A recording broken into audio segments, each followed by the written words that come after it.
When you receive a referral, it feels like a bit of a reward for a job well done. But what if a referral was not a reward, but rather the result of a good system? I think the difference between commercial real estate agencies that get referrals occasionally and those that get them consistently comes down to a few specific behaviours, which we're going to cover on today's episode.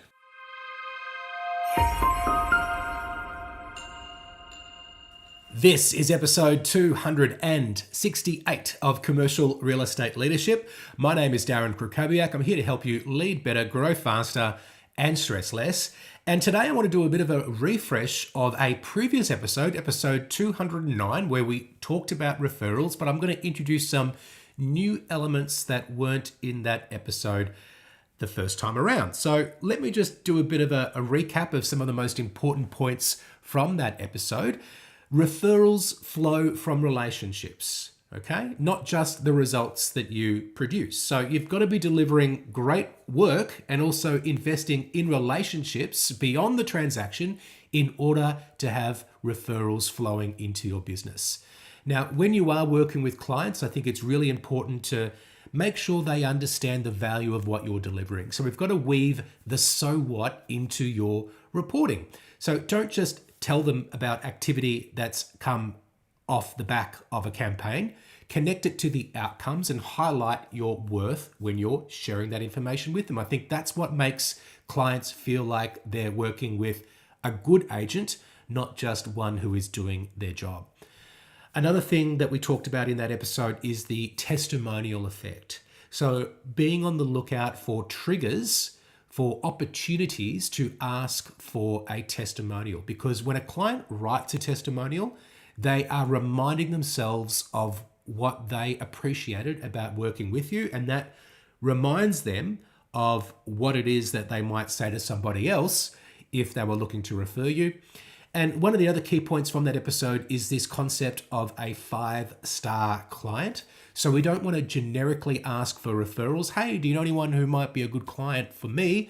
We want to actually name up to 5 attributes of what your ideal client looks like. So the person who you're asking to refer you opportunities, their reticular activating system is going to be on the lookout for people with those specific attributes. So that's the foundation of referrals. And what I want to do is just add a little bit more information to that previous episode. As I said, it was episode 209 when we covered that topic. And I want to start off with a bit of listener feedback because Mick contacted me after the airing of episode 253.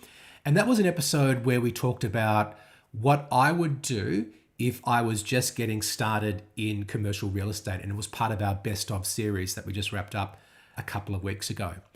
Now, that episode is talking about new agents, but I actually think the point that Mick made and a couple of the points that I was making in the episode also represents a great referral strategy for people who don't, I guess, naturally have as many opportunities to ask for referrals, but also anyone who is experienced, because the 3-question framework that Mick provided is a great way to get more conversations happening, and conversations are where conversions happen. So the 3 questions that Mick recommended, particularly for people who are newer in the industry, but again, I think this framework can work for everyone.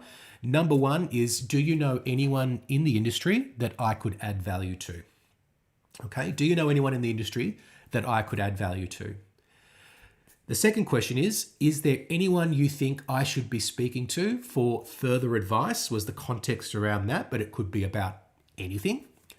And then question 3, if they say yes, can I contact them and mention that you recommended me or recommended us to get in contact? And when Mick contacted me about this, he highlighted the 2 psychological mechanisms as to why this 3-question framework is effective. The first one is that it turns people into connectors, right? So people enjoy being the person who introduces 2 good people because it elevates their status with both of those relationships. And, you know, when you're doing this, you're not really asking them for a favor. You're giving the connector the opportunity to be that person, to step into the connector identity. And it's also a bit of an ego rub, right? When someone hears so-and-so was the person who said, I need to speak to you, that creates one, a powerful first impression for you, but also the referral is arriving warm and the receiver feels good, and everyone just gets elevated a little bit in this situation, right? So the sequence works because it works well with newer agents who are building their networks, but I think it's underutilized with experienced agents. And the key word is recommend, okay? Not refer, not pass my name on. Can I contact them and say that you recommended that I get in touch? Okay, that shifts the framing a little bit from a transaction to more of an endorsement. Now, Mick believes in referrals so much that he and his team's email signatures all have a CTA in the signature for referrals, which is not a bad way to keep referrals top of mind. I think it will work better also if you're reinforcing that with the specific request that we've just run through, along with looking out for those triggers to ask for referrals, often at the end of a transaction process. Now, the other thing that I did want to cover today is the importance of not overestimating the value of a referral. So that might undercut a little bit of the whole purpose of this episode, because referrals are so valuable, and being referred to a prospect on a warm basis is a good thing, but it's also a double-edged sword because it can create a false sense of security.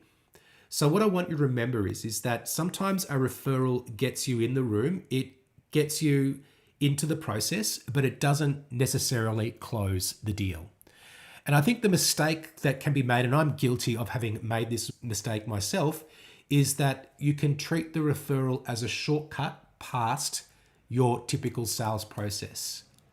So maybe you don't qualify as much because you think that they've been referred by somebody who is already qualified. Perhaps you let the referral communicate your value as opposed to making sure that the prospect really understands why you're the right person to be working with them.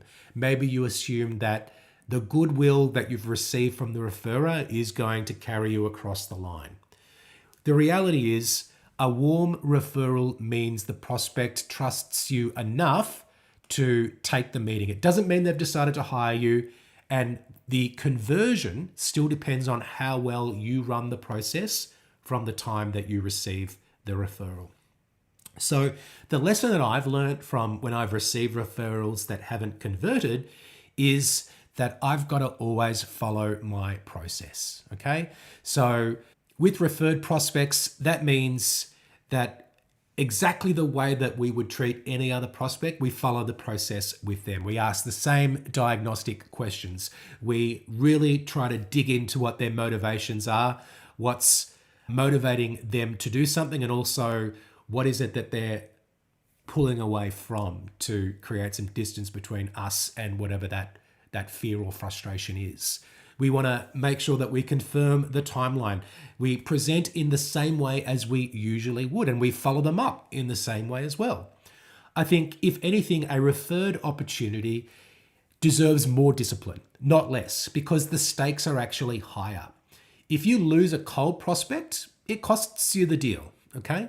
But there probably wasn't a very high probability of conversion if they were a completely cold prospect. I think if you lose a referred prospect, there's a couple of problems, because first of all, the person who referred you might question your value. They might think twice about referring someone your way again because you didn't get it over the line. They might be wondering, why is it that the person who they referred to you decided not to work with you?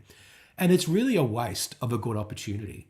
So it's really important, I think, when you are referred opportunities, to make sure that you treat that referral, treat that prospect just as well, if not with even more care than you would any other opportunity, any other prospect that comes your way. Because the referral opportunity opens the door, but you've still got to walk through it and do all of the work to get it over the line.